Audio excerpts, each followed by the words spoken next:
What's up, y'all? It's your boy Lil Frozone, JJ, and it's another day with God. And this one's really fun, guys. I actually like this one because it's pretty funny, right? All right, to me, anyways, right? We were looking at the book of Genesis, specifically chapter 3, right? Chapter 3 is where stuff goes down, sin enters the world, and everything blows up. Why? Because the devil entered. Sin entered. The devil was there to begin with, right? And I think we need to understand that the devil was always there. He had fallen from heaven, right? So he was already in the mix. But sin entered the world once we fell into temptation, the temptation that he had created, right? And so I want y'all to understand something, right? First of all,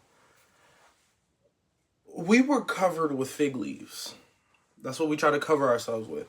And we try to cover our sin with fig leaves because we thought it was a complete covering. But see, God could see through it, right? It was a way for us to cover our shame. Fig leaves represent the shame, the destruction of our spirit, the disconnect from God.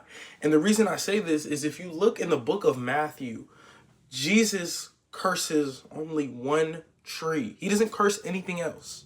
He does not curse people. He doesn't do any of that. But he curses the fig tree because it's not budding. Why would he curse the fig tree? Maybe because there was significance tied to the fig tree. Maybe because the fig tree was the thing that we try to use to cover our separation from God. And see, Jesus came to give us life and that more abundantly. But not only that, he came to wash us clean. And now I bring it back to Genesis, right? God covered us with animal clothing. That's what it says, right? And this is just food for thought because this is what I'm thinking, y'all. We know that that covering was complete. It was basically saying, I already covered you because that was the first sacrifice. In order for an animal skin to be God, there has to be a sacrifice, right?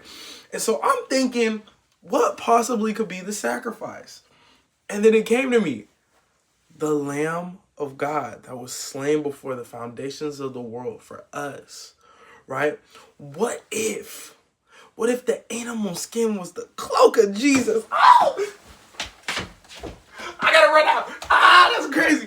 What if the covering that God covered us with, that completely washed away our sin, was the cloak of Jesus?